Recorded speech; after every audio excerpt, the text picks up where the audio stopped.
Bismillahirrahmanirrahim. Assalamualaikum warahmatullahi wabarakatuh. Waalaikumsalam warahmatullahi wabarakatuh. Selamat sore, selamat ngebuburit. Mudah-mudahan di acara hari ini kita diberi kelancaran untuk tugas yang terakhir. Tugas terakhir dari kelompok kita. Perkenalkan dulu, nama saya Agung Subagja dari SMP 1 Majalengka sebagai host, dan juga Pak Maman Suherman dari SMP 1 Majalengka sama sebagai moderator, dan juga pemateri kita yaitu Pak Haji Yaya Warlia SPDM SI.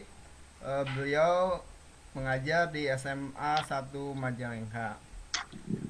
Mungkin pada hari ini kita akan menyampaikan atau sharing mengenai eh, tips triks paduan warna dan bagaimana di dalam kehidupan sehari-hari perpaduan warna itu. Mungkin itu akan dijelaskan sepenuhnya oleh pemateri, oleh Pak Haji Yaya. Saya di sini sebagai host membuka acara dan tampilan meeting ini. Selanjutnya saya persilahkan kepada moderator seluas-luasnya untuk acara berikutnya. Saya persilahkan kepada Pak Maman, mangga dilajengkeun. Oke, terima kasih Pak Agung. Assalamualaikum warahmatullahi wabarakatuh. Waalaikumsalam warahmatullahi Waalaikumsalam warahmatullahi wabarakatuh. Alhamdulillahirrahmanirrahim. Puji dan syukur kita panjatkan kepada Allah Taala karena pada hari ini, pada hari pertama di bulan Ramadan ini, kita masih diberi kekuatan, kita masih diberi nikmat iman, nikmat Islam, dan nikmat sehat. Mudah-mudahan kita bisa melaksanakan ibadah puasa ini hingga akhir bulan nanti. Amin. Amin ya rabbal alamin. Pada hari ini, pada sore ini sambil ngabuburit, kita akan bersama-sama akan mendapatkan pencerahan dari Pak Haji Yaya tentang tips memilih paduan warna. Nah, atau sebelum kita mulai, baiklah akan saya bacakan dulu kurikulum vitae dari presenter kita kali ini. Pak Haji Yaya Warlia SPDMS ini lahir di Majalengka tanggal 7 Maret tahun 1965. Pendidikan S2, beliau adalah seorang praktisi seni rupa, praktisi sastra dan teater. Kemudian beliau pernah mengajar di SMIKN Tenggarong, Kutai Kartanegara, kemudian di SMA 2 Majalengka, dan sekarang mengajar seni budaya di SMA 1 Majalengka. Pak Haji Yaya juga founder dari Teater Gong Kutai dan Ngapehan Budaya Kutai, dan aktif di berbagai organisasi, diantaranya Komunitas Sastra Majalengka dan Peka atau Perupa Majalengka. Beliau juga anggota Dewan Kesenian Majalengka dan juga pembina pelatih paduan suara. Baiklah, untuk mengefektifkan waktu, kita langsung saja persilahkan Pak Haji Yaya untuk menyampaikan paparannya. Waktu dan tempat disediakan. Enggak, Pak ya. Terima kasih kepada moderator yang sudah memberikan kesempatan kepada saya. Host yang saya hormati, juga para hadirin, Bapak dan Ibu yang sudah hadir di room, terima kasih atas kehadirannya. Terima kasih. Bismillahirrahmanirrahim. Assalamualaikum warahmatullahi wabarakatuh. Waalaikumsalam. Pertama, mari kita panjatkan puji syukur kehadirat Allah Subhanahu wa taala yang telah memberikan nikmat iman, Islam, dan juga nikmat kita umur sampai kita ketemu bulan Ramadan ini. Mudah-mudahan kita bisa tuntas mengerjakannya dan laksanakan wajib dan sunnahnya sampai 1 Syawal. Insya Allah, mudah-mudahan kita diberi panjang umur. Syukron lillah, syukron binimatillah. Robbi shrah li sadri wa yassir li amri wahlul 'uqdatam min lisani yafqahu qawli. Sebelum saya membahas acara atau tema yang ditetapkan, itu tim paduan memilih warna, saya ingin berbicara sebentar mengenai pendahuluan, yaitu mengenai umum. Masalah warna itu bukan masalah yang asing, bukan masalah yang aneh. Semua orang mengetahui warna, bahkan namanya juga hafal. Semua orang pasti bersentuhan dengan warna. Pasti menggunakan warna. Dan juga pasti menyukai beberapa warna yang merupakan pilihan masing-masing. Dan warna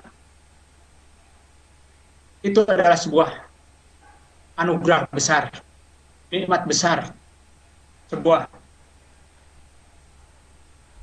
kemurahan, keagungan, kebesaran yang diberikan oleh Allah Subhanahu wa Ta'ala, karena Dia sudah menciptakan dan menyediakan jutaan warna di dunia ini. Bahkan tumbuh-tumbuhan memiliki warna yang sangat indah. Binatang juga begitu juga. Tumbuh-tumbuhan di darat memiliki warna yang khas dan banyak sekali. Namun lebih banyak lagi dan lebih indah lagi kalau kita melihat film yang ada di dasar laut dengan warna-warni yang indah.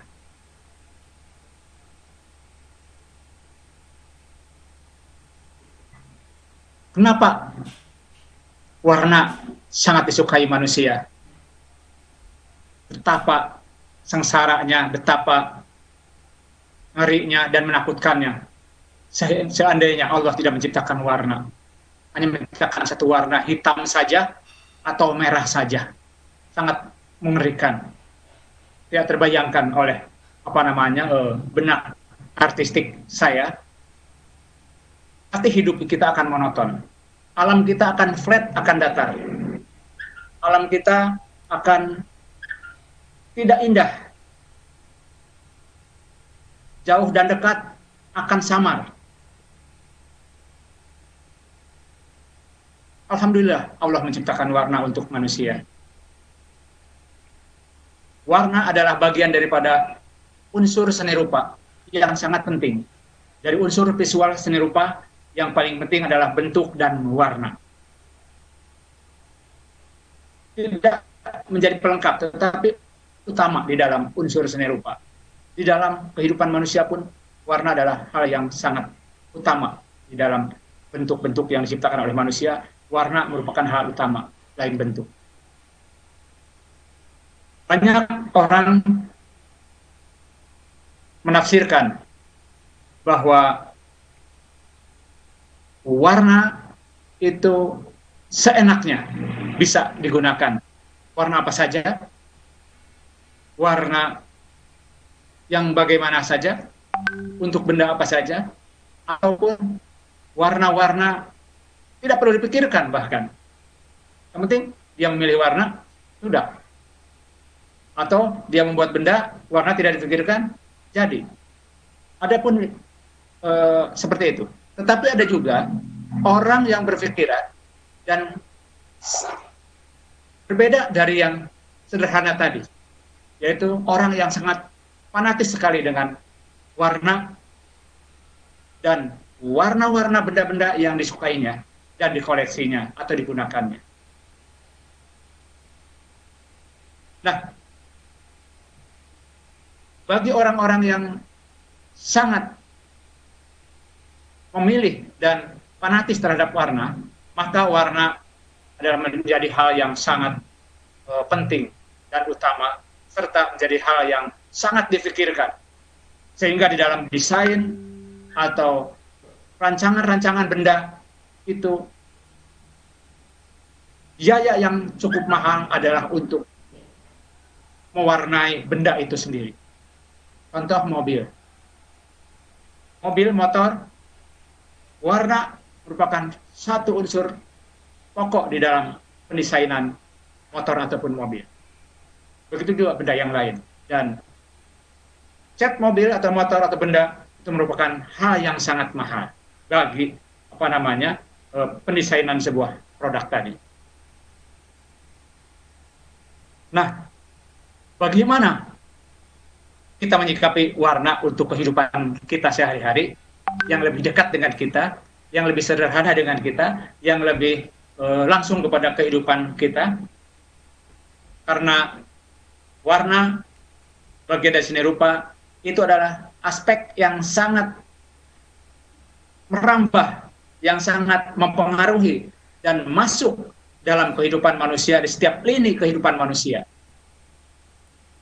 Artinya tidak ada kehidupan manusia yang tidak terpengaruh atau tidak menggunakan aspek warna. Lebih luas lagi, tidak ada kehidupan manusia yang tidak tersentuh oleh seni rupa.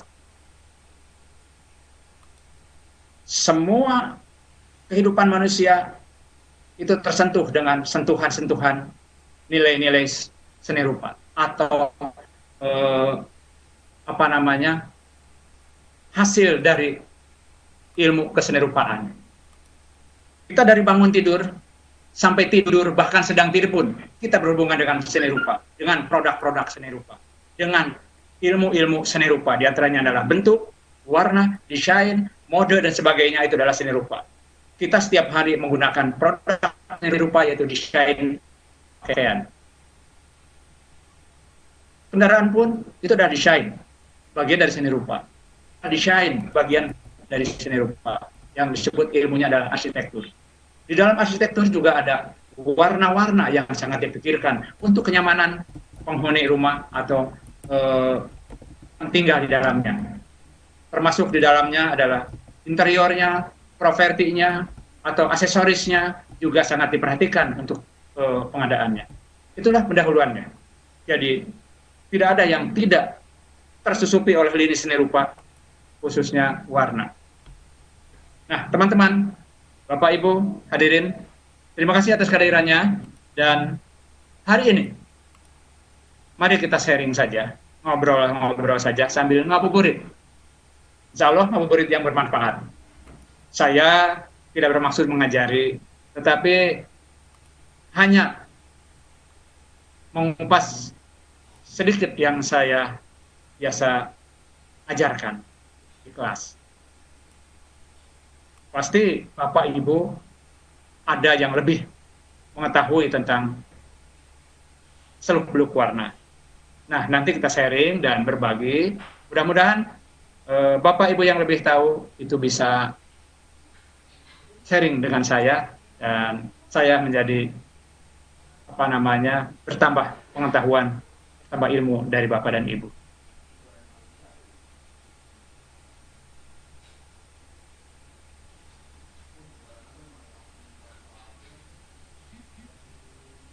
Mari kita mulai ke seluk-beluk warna dulu.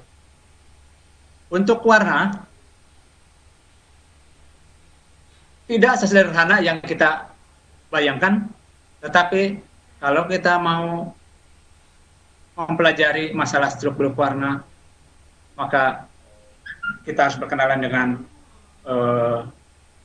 ilmu kewarnaan. Di antaranya adalah paduan warna, aplikasi warna yang diambil dari komposisi-komposisi warna, berbagai teori warna menurut tokoh-tokoh, dan berbagai diagram yang disampaikan oleh tokoh-tokoh. Dan untuk kegunaan tertentu itu punya kekhususan yang bisa dimanfaatkan oleh siapa saja.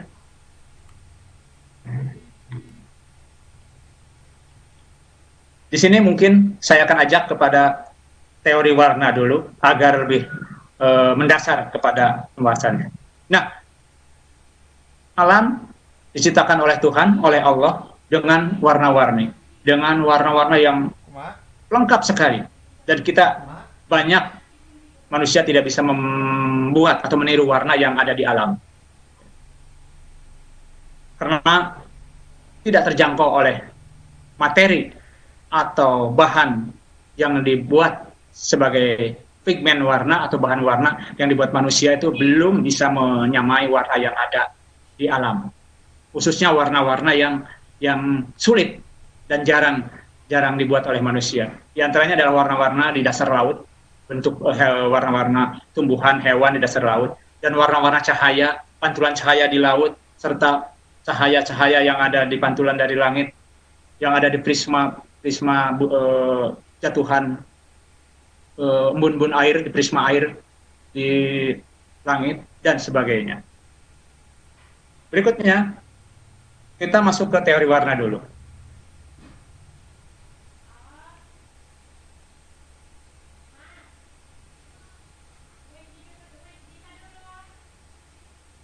Warna secara umum diartikan sebagai kesan yang ditimbulkan oleh pantulan cahaya pada mata dalam wujud prismatik. Jadi saya katakan prisma embun air ya. Jadi di situ adalah warna atau cahaya dipantulkan melalui prisma-prisma atau bentuk-bentuk prisma, diantaranya adalah embun air atau prisma air pada butiran-butiran uap air akan menampilkan dan menembus prisma itu sehingga akan menembus dan menuju ke mata kita, lalu diterima oleh retina dan itu diterjemahkan oleh saraf kita di otak, lalu akan diterima oleh kita dan diterjemahkan tentang warna itu, baru diterjemahkan oleh manusia maknanya yang berbeda-beda tentunya sesuai dengan penafsirannya masing-masing. Berdasarkan kejadiannya, warna dapat dibedakan menjadi dua, yaitu yang pertama adalah warna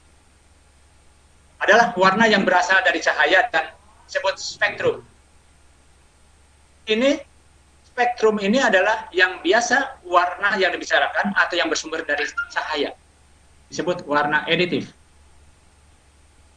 Yang kedua adalah warna subtraktif, yaitu warna yang berasal dari bahan atau materi yang dibuat oleh manusia selain cahaya. Materi itu bisa cair ataupun serbuk.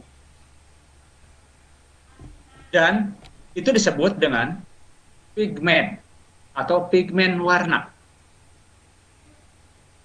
Nah, pigmen warna itu berupa molekul-molekul atau butiran-butiran halus kecil warna yang dicampurkan, disatukan sehingga dilarutkan dengan pelarut yang tepat dengan ukuran yang tepat, maka jadilah pewarna.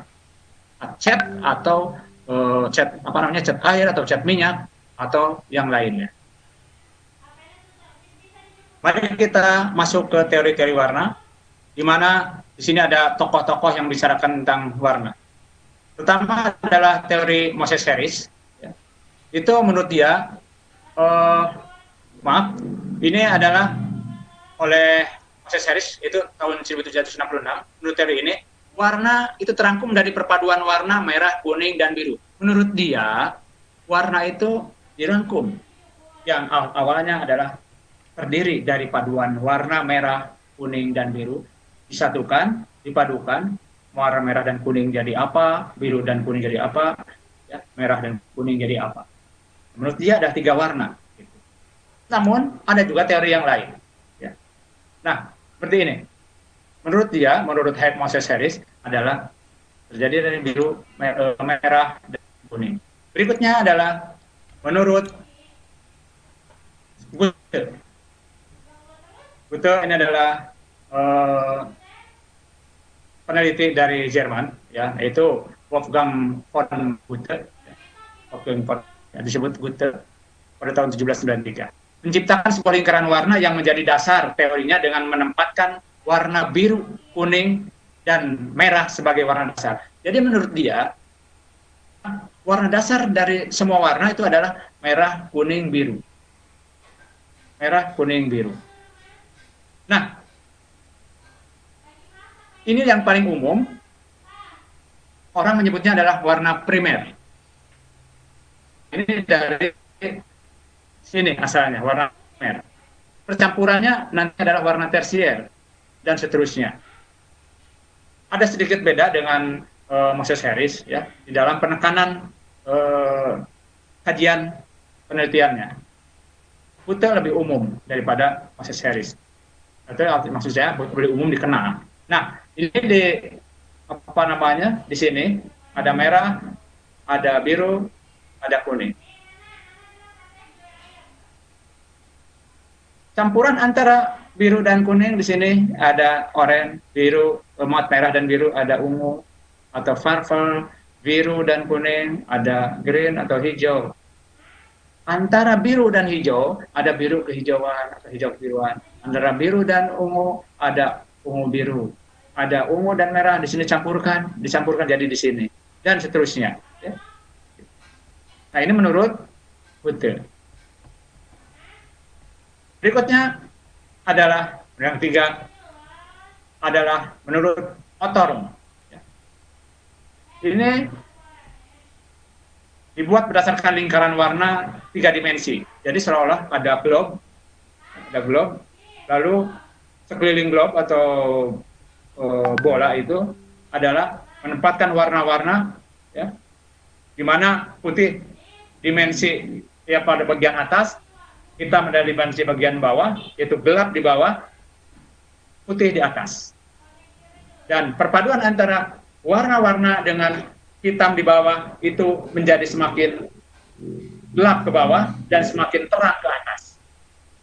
Tengahnya warna, di atas terang, putih, maka tengahnya adalah antaranya semakin atas semakin terang. Jadi warna semakin terang. Berikutnya kita lihat, ya. Nah ini hitam di bawah, putih di atas. Sehingga kalau ada warna di sini, ya, ini semakin hitam. Ke bawah semakin hitam lagi, bawah semakin hitam lagi. Satu warna misalkan ini ada orange, di oranye standar ini di tengah, sebelah atas di sini nanti oranye semakin muda, semakin terang, semakin terang lagi, semakin terang lagi, semakin terang lagi, semakin terang lagi. Nah, ke atas ini istilahnya adalah penambahan intensitas cahaya pada warna. Kalau ke bawah, penambahan gelap, istilahnya adalah penurunan intensitas cahaya. Kalau atasnya, istilahnya yang tadi adalah gradasi dan degradasi intensity. Ya. Ini gradasi, degradasi intensity light atau light intensity gradation. Nah, berikutnya kita lanjut saja biar cepat. Yang keempat adalah menurut Edward Herring. Ini juga kurang umum dan kurang dikenal, padahal kajiannya bagus. Ini adalah lebih mengkaji kepada warna dari sudut persepsi manusia. Dari persepsi manusia atau dari sisi penafsiran manusia. Sedikit berbeda dengan teori warna sebelumnya. Herring menempatkan warna merah, kuning, hijau, dan biru sebagai warna pokok. Jadi warna pokoknya bukan merah, kuning, biru menurut Herring. Di sini adalah merah, kuning, biru, dan hijau. Jadi ada hijaunya warna pokoknya. Kalau tadi yang lain itu adalah merah, kuning, biru, ini ada hijau warna pokoknya. Atau primernya ada 4. Kalau yang tadi, teori yang 3 tadi adalah 3 warna primernya. Menurut Edward Herring adalah 4. Itu ditambah hijau. Nah, seperti ini. Ini adalah warna pokok menurut Herring. Ada biru, ada kuning, ada merah, ada hijau. Di antaranya adalah, di sini adalah perpaduannya, campurannya. Kalau kita bahas ini, dan penjelasannya akan lebih luas lagi. Kita langsung saja, lari saja. Takut nanti keburu buka. puasa. Berikutnya adalah teori Brewster. Teori Brewster ini merupakan teori yang paling dikenal oleh orang, ya, dan paling umum disebutnya. Menurut teori ini, warna dapat dikelompokkan menjadi 3 warna, yaitu warna pertama adalah primer, yaitu warna pokok yang tidak dapat dihasilkan dari percampuran warna lain. Jadi adalah warna primer ini tidak bisa dihasilkan dari campuran warna-warna yang ada. Kalau dalam bilangan istilahnya adalah apa ya? Primer, apa namanya? Bilangan primer ya, betul, bilangan primer. Ya, sama juga ya. Nah, merah, kuning, dan biru tidak bisa dihasilkan dari campuran warna yang lain. Jadi disebut warna primer. Yang kedua adalah warna sekunder, adalah warna yang dihasilkan dari percampuran 2 warna primer. Jadi 2 warna primer, merah misalkan dengan biru, campurannya jadi ungu, itu sekunder. Biru dengan kuning, campurannya dengan jadi hijau, sekunder adalah hijau. Nah, bedanya Brewster dengan Herring tadi, kalau hijau di sini adalah sekunder, kalau hijau pada Herring tadi adalah disebut primer, atau termasuk dikelompokkan ke primer. Itu perbedaannya. Berikutnya, kuning dengan merah adalah oranye, itu adalah sekunder. Sedangkan yang ketiga adalah warna tersier. Warna tersier adalah hasil warna yang dicampurkan atau hasil campuran warna primer dan warna sekunder, atau warna sekunder dengan warna sekunder.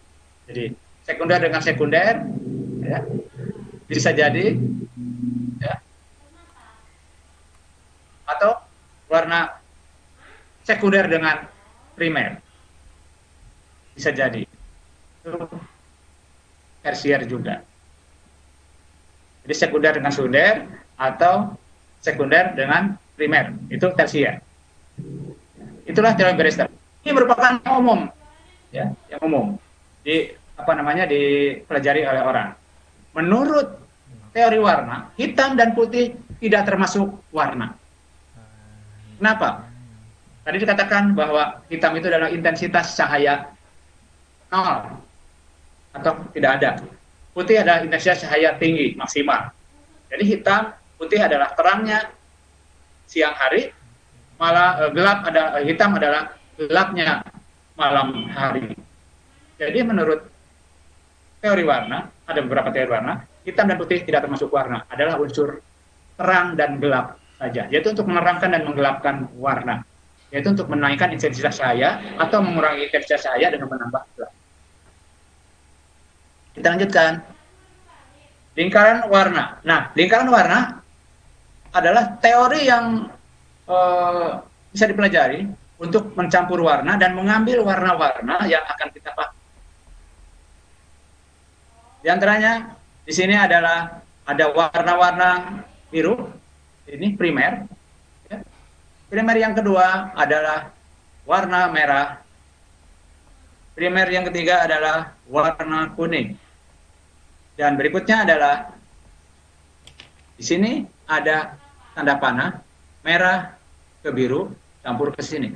Campurannya adalah di sini ungu. Ini sekunder tadi sudah dibicarakan. Dan berikutnya adalah biru, campurannya adalah hijau dan seterusnya. Ini juga sekunder. Nah, berikutnya. Nah, ini warna primer dengan warna sekunder, campurannya adalah warna tersier. Biru ungu, biru dan ungu, ada biru ungu. Berikutnya adalah biru dan hijau, primer dan sekunder, itu ada tersier hijau biru atau biru hijau. Dan seterusnya ada hijau kuning, ada kuning oranye, ada oranye merah, ada di sini merah dan ungu, ada ungu merah. Ya, kita lanjutkan. Nah, ini lingkaran warna yang kita akan bahas. Ya, tapi karena sudah umum, sudah pelajari mungkin sama Bapak dan Ibu ketika SMP sudah, kelas 10 SMA sudah. Ya. Kita lanjutkan saja. Ya. Mulai ke perpaduan warna. Ya. Pak Maman, Pak moderator, suaranya masih jelas? Masih. Pak Maman? Masih jelas, Pak. Jelas, Pak. Pak Agung, suaranya jelas? Jelas, jelas. Oh iya, terima kasih. Jelas Pak, jelas. Bagus. Oh iya. Yuk, lanjut. Perpaduan warna. Mari kita lanjutkan perpaduan warna. Yang pertama, ada perpaduan warna analogus. Nah, ini mulai kita ke selera kita, selera masing-masing. Dan ini yang jarang disebut-sebut oleh orang. Padahal penggunaannya sering digunakan oleh ibu-ibu, oleh bapak-bapak. Ya. Tapi namanya mungkin jarang disebut. Perpaduan warna analogus, atau disebut warna analog juga boleh.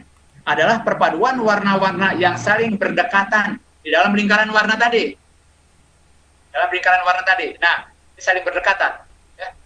Atau bersebelahan dalam lingkaran warna. Kita nanti contohkan.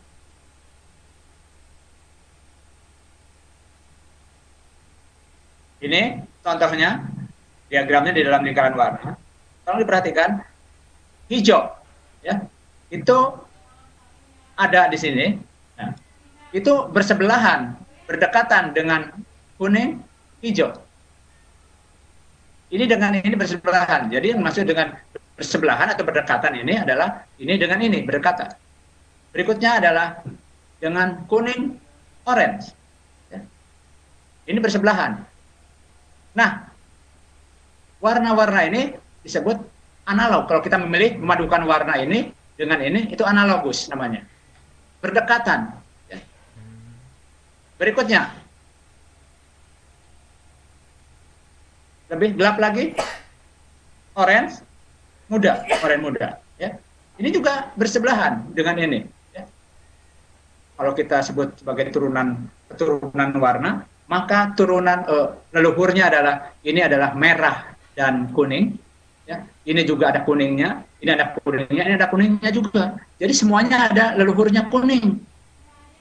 Jadi bersaudara, ya, bersaudara kita sebut. Bersaudara, nah orang yang bersaudara itu akan wabuh, akur, akan harmonis, akan rukun, akan serasi. Warna pun begitu.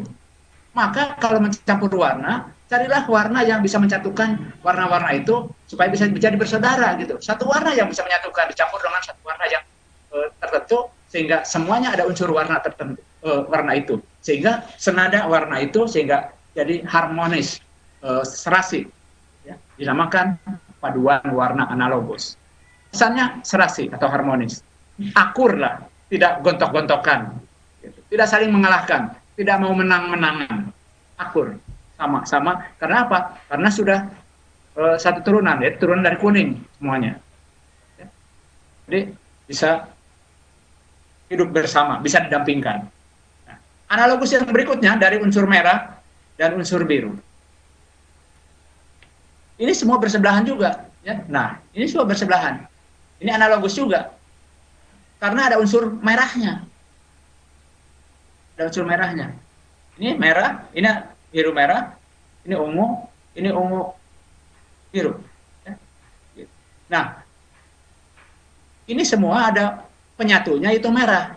Bersaudara juga. Nah, kalau kita menggunakan warna-warna ini dengan ini, maka itu harmonis kesannya, serasi. Atau disebut juga paduannya analogus. Ini dengan ini sama juga analogus. Ini dengan ini sama juga. Ya. Karena ada unsur merahnya. Yang penting ada satu unsur yang bisa menyatukan keduanya, ya, yang menjadi sama, jadi akur. Berikutnya, analogus ketiga, ada unsur hijau. Atau unsur, di sini, hijau muda atau kuning. Ya. Di sini ada hijau. Di sini ada unsur hijau. Ya. Hijau di sini ada unsur dari biru. Ya. Ada unsur dari biru. Ya. Karena hijau ada campuran biru dan dan kuning. Nah, warna ini adalah warna yang bersebelahan. Jika kita menggunakan paduan warna ini dengan ini, maka disebut paduan warna analog. Atau tiga warna, misalkan ini ini dengan ini. Kelihatan apa namanya kursornya Pak? Ya, Kursornya ya. kelihatan? Iya. Kelihatan Pak. Oh iya. Kalau kita menggunakan warna ini dengan ini, maka itu namanya paduan warna analogus. Atau ini dengan ini juga sama analogus, masih analog. Ini dengan ini juga masih sama, masih analog. Walaupun ini udah ada unsur merahnya, tapi karena ada unsur birunya. Tetapi seyogianya menghindari warna yang ada unsur merahnya. Ya, jadi ini keturunannya udah beda. Bapaknya, leluhurnya udah beda di sini ada merah.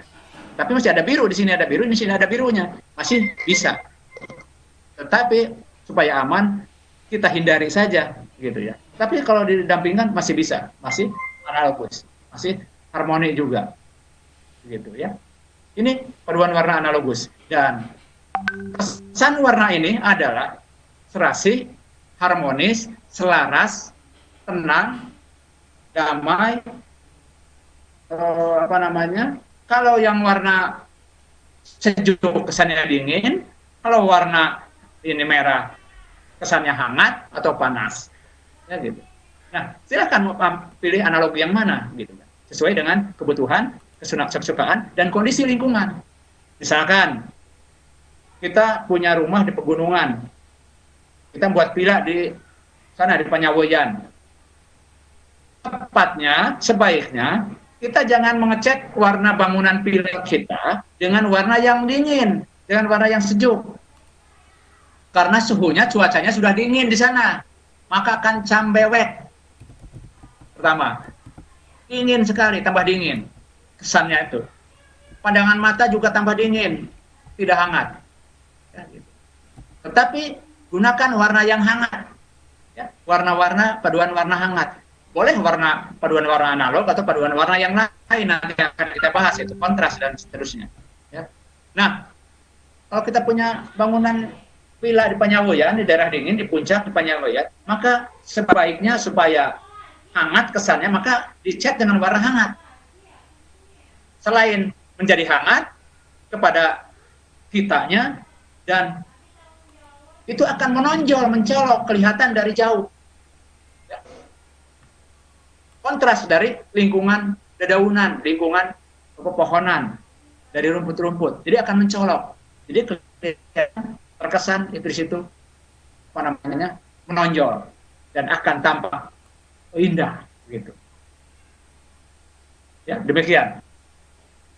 Tapi dalam aplikasinya terserah, artinya boleh kalau orang menyukai yang di sana Panyawoyan hijau juga ya boleh, karena itu hak dia, hak yang punya Panyawoyan, kita tidak bisa merubah. Cuman kalau mau kesan seperti tadi, maka gunakan sesuai dengan teori warna. Berikutnya yang kedua adalah perpaduan warna komplementer atau komplement, biasa singkatnya komplementer. Adalah perpaduan warna-warna yang saling berseberangan atau berlawanan di dalam lingkaran warna tentunya tadi, ya, yang saling berseberangan di dalam lingkaran warna. Nah, kita contohkan seperti ini visualnya agar lebih jelas. Di sini ada warna merah, maka komplemennya itu berseberangan merah, ya, dengan yang ada di seberangnya di dalam lingkaran warna itu, yaitu seberangnya ada hijau, karena di dalam lingkaran warna di sini ada merah, kuning, biru, ya, merah, kuning, biru, hijau campuran antara biru dengan kuning adanya di sini, maka merah berseberangan dengan warna hijau, gitu. Ini kalau kita menggunakan warna ini biru dan hijau dan merah, maka disebutnya adalah paduan warna komplementer. Berikutnya, secara umum, ya, komplemennya berseberangannya dengan kuning di sini. Nah, ya, ada kuning, ya, maka berseberangan di sini. Nah, ini kalau kita menggunakan warna ungu dengan kuning, maka itu disebut komplement atau komplementer, atau disebut paduan warna komplementer. Selanjutnya ada orange, ya, itu hasil campuran dari kuning dan merah. Maka di seberangnya di sini dengan warna primer biru. Jadi warna primer ini kan merah, biru, kuning. Merah, kuning, biru. Ini berseberangan dengan posisi apa namanya orange. Nah, ini namanya komplement juga. Kuncinya adalah berseberangan, gitu. Ya, bukan bersebelahan. Kita lanjutkan. Jangan yang ketiga, perpaduan warna gradasi adalah perpaduan warna dengan menurunkan atau menaikkan intensitas salah satu warna. Nah, tadi ada intensitas cahaya tinggi, ya, gradasi, light gradation, tinggi, ya, ke putih, ada intensitas cahaya rendah ke hitam, gelap. Contohnya, gradasi warna monokromatik, monokrom. Jadi mono tunggal, kromatik adalah nada, kroma. Jadi satu nada di sini. Mono itu tunggal, kromatik, kroma atau nada, satuan tingkatan itu nada ya. Di dalam musik juga sama, ya, kroma gitu. Kalau kita biru, yang mono ini tunggal, kita ambil biru, maka gradasi warna monokromnya tinggal ditambahkan putih sedikit sini sampai ke terang. Nah, tambah putih sedikit, jadi biru muda, biru terang lagi. Tambah intensitas cahayanya dengan warna putih dicampur, tambah lebih banyak putihnya, lebih terang lagi. Tambah lagi biru dengan tambahan cahaya yang lebih banyak, dengan tambahan putih yang lebih banyak, lebih terang lagi. Berikutnya sampai ke biru yang sangat terang sekali. Dan di antara biru yang ini dengan yang ini masih banyak puluhan, ratusan lagi variasi campuran gradasi warna yang lain. Tergantung kejelian kita membuatnya, mencampurnya. Kalau di pabrik itu sudah menggunakan komputer percampurannya, per tetes, per gram, per miligram itu akan memberikan pengaruh yang berbeda pada gradasi di sini. Nah, kalau kita mau beli cat di toko, itu kita harus minta tone color, ya, tone colornya. Nah, itu ada aplikasi dari ini, ya, pilihan-pilihan dari warna dari ini seperti ini. Nah, untuk itu pilihlah dari tone color sehingga kita bisa memilih secara jelas. Nah, pasti setiap produk cat atau pabrik cat selalu menyertakan tone color untuk guide colornya. Berikutnya, yang kedua adalah gradasi polikromatik. Poly di sini artinya banyak, lebih dari satu warna, kromatik sama nada. Jadi lebih dari satu nada warna. Artinya di sini gradasi ini adalah yang dihasilkan dari dua warna atau lebih. Warnanya seperti biru. Nah, ini hanya satu biru saja. Ini bisa dua, biru dengan merah, biru dengan kuning, biru dengan hijau, biru dengan apa saja. Ya, boleh. Atau tiga, biru, kuning, merah, misalkan. Ya. Itu juga polikromatik. Contoh, ini hijau. Maka semakin campuran, nanti kita lihat ini ke arah mana. Coba tebak oleh para hadirin, tebak. Kira-kira ke arah mana ini? Warna apa di sininya, gitu kan? Nah, ini tambah berubah lagi. Nah, berubah lagi. Nah, ternyata di sini ada dua warna. Ini biru, ini hijau. Ya, biru itu murni, hijau ini ada warna kuningnya. Jadi dua warna, satu ini hijau dan biru, atau boleh juga biru dengan kuning di sini kan. Nah, itu polikromatik istilahnya. Oke, kita lanjutkan. Karakter warna. Nah, secara psikologis diuraikan oleh Lincoln dan Dr. Andes Mansur tentang warna sebagai berikut. Warna itu bukan suatu gejala yang hanya dapat diamati saja, tetapi warna itu mempengaruhi kelakuan, ya, mempengaruhi kelakuan atau sikap atau tingkah laku. Memegang peranan penting dalam penilaian estetis, penilaian rasa seni maksudnya, dalam penilaian rasa seni, perasaan seni, ya. Rasa keindahan, penilaiannya itu ditentukan oleh warna. Kalau warnanya beda, rasa seninya, penilaiannya akan berbeda juga. Karena nilainya berbeda, kesannya berbeda, orang akan berubah, tadinya suka menjadi tidak suka karena warnanya berubah, gitu kan. Nah, itu di situ penilaian estetisnya. Dan turut menentukan suka tidaknya kita atau orang terhadap benda tadi dengan warna yang berbeda. Kita melihat satu benda dengan warna nggak mau, saya mau pengen warna itu. Nah, kenapa? Bukan karena bendanya, bukan karena bentuknya, bukan karena yang lainnya bentuknya sama. Kalau bulat-bulat, persegi-persegi. Cuma yang beda warnanya. Tapi orang bisa tidak suka terhadap salah satunya dan suka terhadap salah satunya. Itu karena faktor warna. Ini yang disampaikan oleh Dr. Ernest Mansur dan Lynn Schotten. Dan semua itu akan menyebabkan variasi warna pada benda-benda atau produk-produk yang dibuat oleh pabrik. Karena apa? Karena untuk memenuhi kebutuhan manusia. Nah, selain itu juga lebih jauh bahwa warna mempengaruhi psikologi manusia, perasaan manusia, bahkan kepada sikap manusia, ya, akan terpengaruh gitu dengan warna, ya, secara signifikan hidup lama gitu ya. Kalau sebentar saja paling hanya tidak suka gitu. Tapi kalau lama itu akan mempengaruhi sikap dan psikologi manusia. Berikut potensi karakter warna yang mampu memberikan kesan pada seseorang sebagai berikut. Ini karakter warna ya. Ini tolong dipahami. Barangkali ini sudah umum, tetapi biasanya ini tidak terdefinisikan gitu kan ya. Hitam didefinisikan sebagai warna yang tertua, gelap, dan di dalam beberapa teori warna, hitam tadi bukan disebut warna ya, tetapi hanya gelapnya malam, hanya gelap saja. Dengan sendirinya menjadi lambang untuk sifat gulita, kegelapan, kedukaan, kedalaman, dan lain-lain. Berikutnya putih. Dan sebagai warna yang paling terang, melambangkan cahaya, kesucian, keceriaan, dan lain.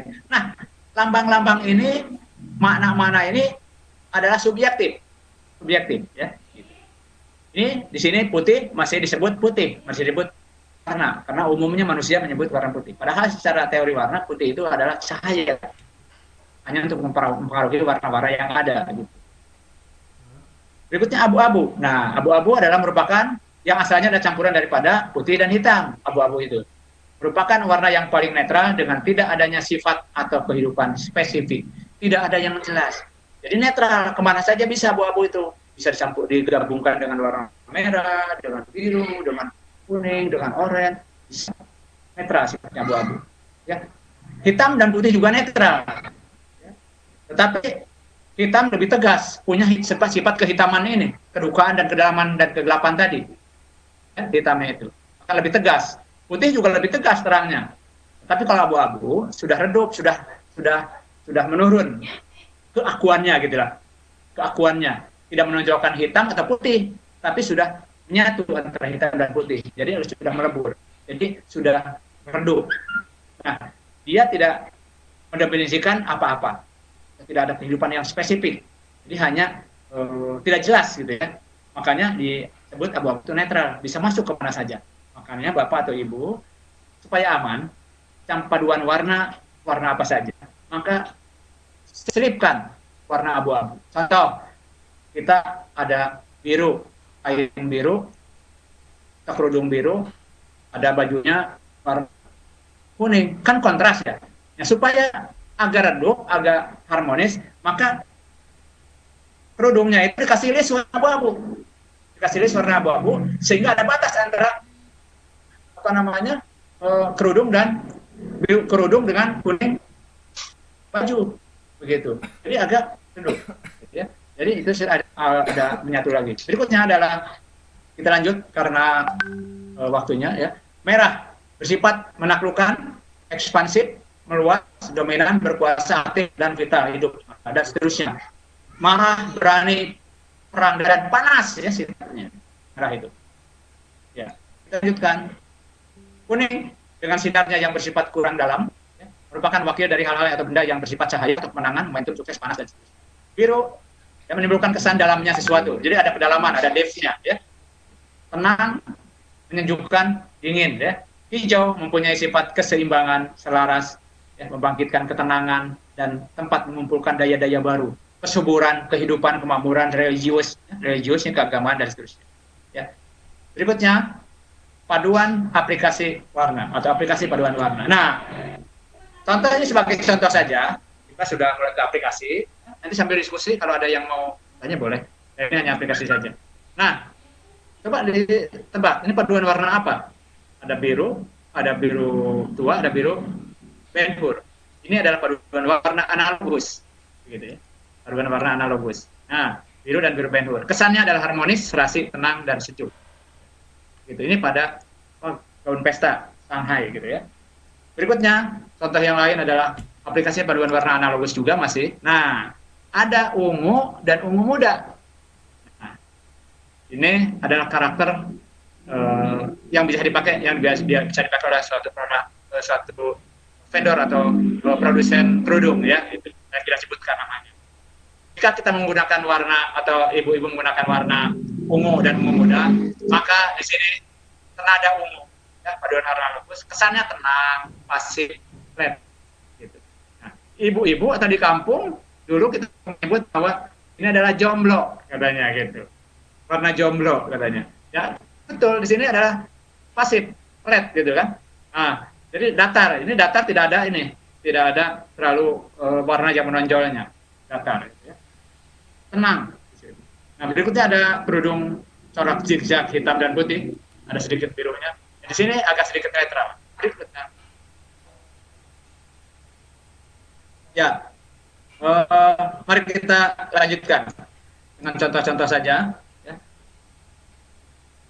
Nah, ini ada kerudung. Nah, ini paduan warna komplementer di sini. Paduan warna komplementer ya, kerudung. Sifatnya adalah ini ada biru, oranye, hijau, kuning. Kesannya kontras itu meriah. Ya, kontras meriah, riang, hangat dan panas gitu ya. Ini biasanya anak-anak muda yang senang begini atau ibu-ibu yang berjiwa riang. Berikutnya adalah paduan warna untuk kids ya, untuk anak-anak kids wear. Berbagai macam warna nih ada di situ. Ya, merah, kuning, hijau dan seterusnya ada ya. Rame, kayak nano-nano katanya. Di sini kesannya gembira, meriah, sukacita, aktif ya. Ini pas untuk anak-anak. Biar apa anak-anak ceria, riang dan seterusnya, agar happy gitu. Maka pakai banyak yang berwarna-warni itu untuk anak-anak. Ya. Dan ini juga sama, ya orang tua tapi ini yang warna-warni. Berikutnya adalah pada interior. Nah, ini pada warna analog pada interior, ya gitu. Hijau, kesannya ya, kita menggunakan warna hijau muda, hijau pupus dan putih. Warna ini kesannya adalah harmonis, serasi, tenang, dan sejuk. Tolong Pak, absennya jangan lupa ya, di-sharekan dulu. Pak Agung. Halo Pak Agung. Sudah ada Pak, sudah ada absen. Sudah ya, terima kasih. Ya. Oke, ini adalah harmoni ya, serasi gitu ya. Ini aksentuasinya di sini ya, gitu kan. Dan seterusnya, kita udah mau hampir akhir ini. Nah, ini adalah untuk paduan warna gradasi polikromatik. Nah, poli dari sini. Ada warnanya natural wood, magenta atau light. Ini magenta, light magenta ya. Ada magenta, ada light magenta, ada green ya. Ada green, sini hijau, ada putih. Kesannya tenang, damai, tapi hangat. Hangatnya oleh apa? Oleh ini, oleh magenta dan pink di sini ya. Ini jadi hangat kesannya.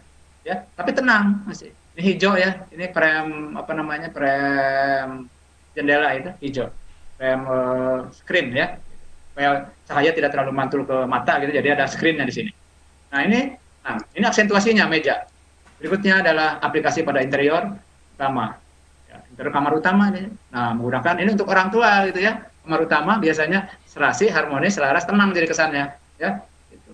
Tenang dan damai. Di sini warna apa? Dark brown, ya, light brown dan putih, ya, gitu. Nah, ini juga sama, masih analog, ya, analogus, natural wood, putih, ya. Di sini ada brown, ada light brown. Kesannya harmonis, tenang, ya, natural. Karena ada warna kayu di sini, natural. Jadi alami kesannya. Padukan dengan karpet atau permadani coklat, ya, coklat muda bukan coklat tua ini. Ya, ini masih harmonis, serasi. Kesannya tenang dan lebih natural, alami, ada unsur kayunya, wood. Ya. Berikutnya adalah untuk kamar sebuah hati. Nah, jangan disamakan kamar untuk sebuah hati untuk anak kita yang masih kecil, supaya kesannya riang, kesannya Islami gitu ya. Nah, pakai tadi warna yang Islami hijau. Nah, ini kesannya harmonis, tenang, sejuk dan Islami. Tenang ya. Apa namanya? Jadi kesannya Islami di sini. Kenapa tadi religius hijau itu? Ya, gitu. Berikutnya adalah contoh yang lain, masih kamar itu juga ya. Pintunya adalah, harus jelas, pintunya harus lebih jelas daripada dinding ya. Jangan sampai pintunya kabur. Supaya apa? Supaya anak bangun mudah melihat pintu keluar itu jelas gitu ya. Jangan sampai yang dilihat bangun nubruk ini, pintu ini, dinding ini. Ya, gitu. Jadi harus ada lebih jelas juga di sini pintunya. dan seterusnya. Ini tampak atas, dari atas. Kita lanjutkan paduan warna untuk amar sebuah hati. Ya, gitu. Oke. Ini warna anak-anak, ini adalah warna ulang tahun, meriah, dan seterusnya. Ya. Nah, ini warna anak-anak, dan seterusnya. Ini aplikasi untuk anak-anak meriang, ya, gitu. Maaf, riang, ya, gembira, gitu kan. Apa begitu? Ya, oke. Rupanya itu saja. Sementara barangkali untuk ininya saya kembalikan kepada apa namanya moderator ya untuk memandu berikutnya. Terima kasih. Mohon maaf agak panjang ya. Dan selamat berpuasa dan sebentar lagi selamat berbuka puasa. Kami sudah kembalikan kepada moderator. Silakan Pak Moderator. Terima kasih. Mohon maaf kurang dan lebihnya. Terima kasih Pak Haji Yaya, peran yang menarik tentang warna dan juga memadukan warna. Saya baru tahu bahwa hitam dan putih itu bukan warna, ya, tetapi ilmu yang saya dapatkan dari Pak Haji Yaya. Bapak sekalian, masih ada waktu kurang lebih lagi menjelang maghrib. Di maghrib hari ini jam 17.48. Sekarang waktu barangkali dari Bapak Ibu oleh Pak ya tadi ada yang mengajukan atau komentar, dipersilahkan.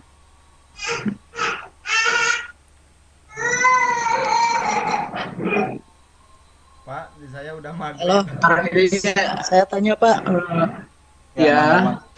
sambil Silakan. nunggu buka, boleh saya nanya? Saya sudah Boleh. Kalau Siap, bisa saya jawab, ya kalau tidak, mohon maaf ya. siap. Assalamualaikum.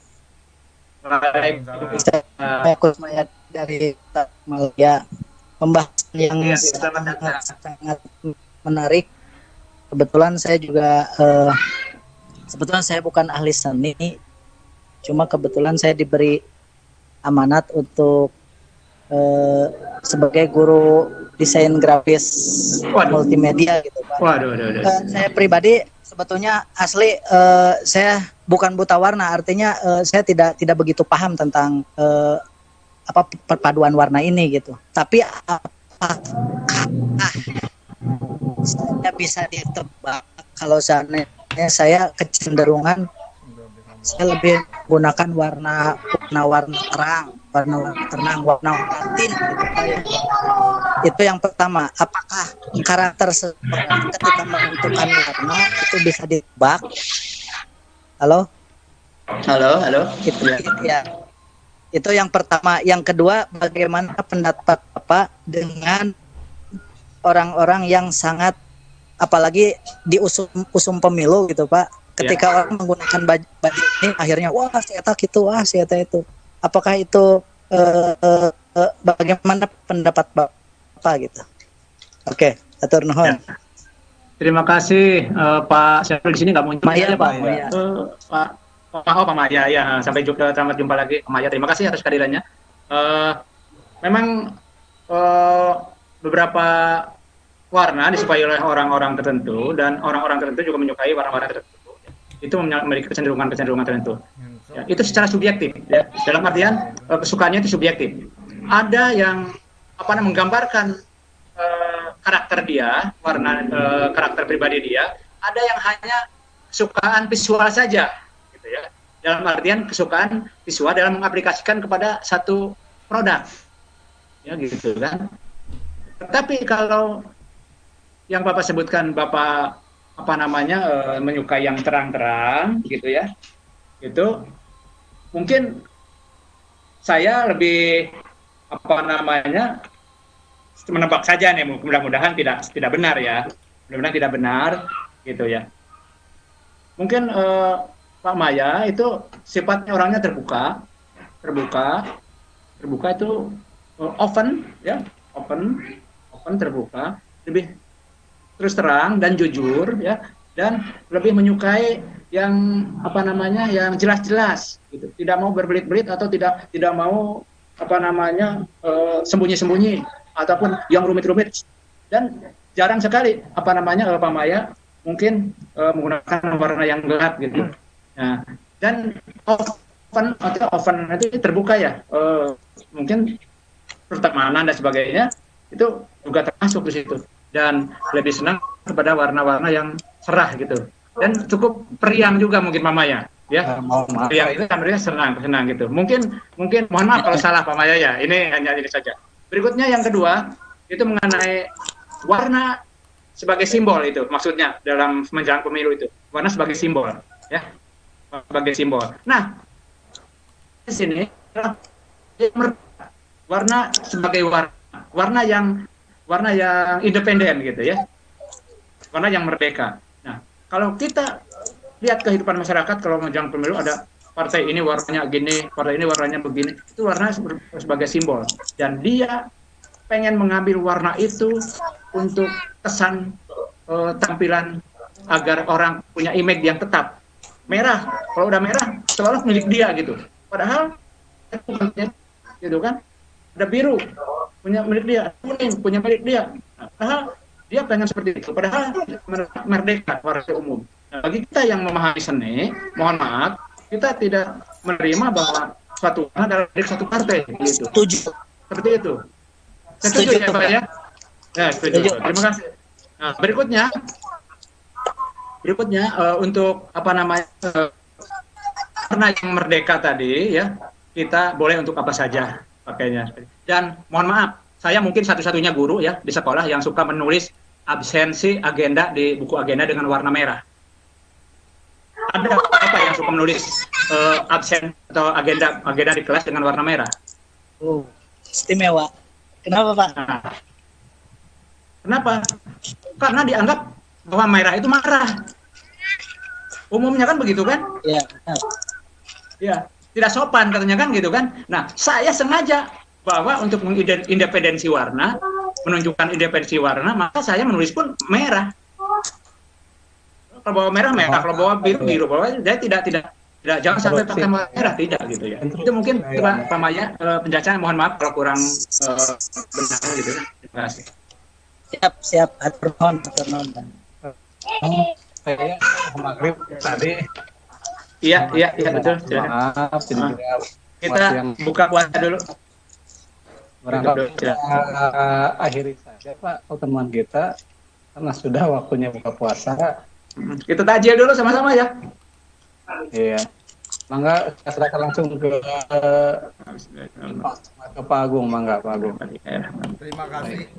Saya akhiri dulu ya. Terima kasih Pak Agung. Saya akhiri, mohon maaf kurang dan lebihnya. Saya bukan maksud mendikte, mengajari apa namanya, hanya ngobrol saja, bercerita untuk diskusi saja. Mungkin nanti lebih jauh diskusi secara boleh gitu ya. Terima kasih. Assalamualaikum warahmatullahi wabarakatuh. Waalaikumsalam warahmatullahi wabarakatuh.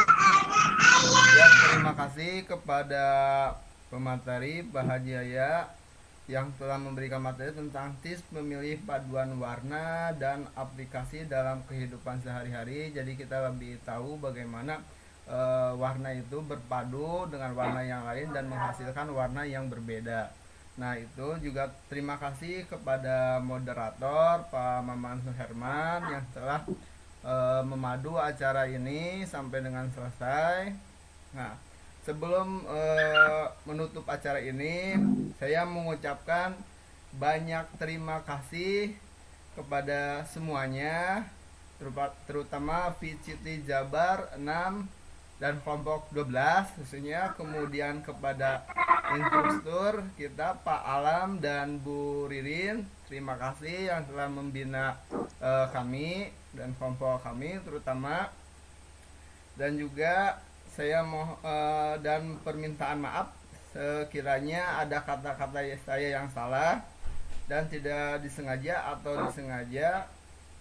Sebelum menutup, mari kita tutup acara ini dengan membaca hamdalah. Alhamdulillahirobbilalamin. Alhamdulillahirobbilalamin. Wabillahi taufiq wal hidayah. Wassalamualaikum warahmatullahi wabarakatuh. Waalaikumsalam warahmatullahi wabarakatuh. Bang Intan ke Atur nuhun Pak ya. Aduh, sami-sami. jajan puas Mohon mangga, aduh ya punten atuh, mudah-mudahan entah puas. Siap. Oke, berlanjut. Mangga. Siap, mangga Pak Maya. Mohon. Gitu. di acara berikut. Ya, presentasi masih ya puntennya. Pak Yaya mungkin materi-materinya ntar dikumpulkan di saya akan share Pak Yaya maupun yang Pak Maman. Soalnya ada yang minta. Mungkin saya pamit Ya. dulu Pak untuk berbuka puasa. Ya. Gitu aja Pak. Assalamualaikum warahmatullahi wabarakatuh. Gimana Pak? Waalaikumsalam warahmatullahi wabarakatuh. Bagaimana Pak tadi Pak? Filenya Pak Agung? dikumpulkan Pak. Filenya dikumpulkan di saya, terus saya share ke rekan-rekan yang lain ada yang minta. Oh iya. Izin lah Pak, pada tajil heula ya. Ya, mangga. Siap, mohon, mangga. Hatur nuhun, Pak. Hatur nuhun sadayana.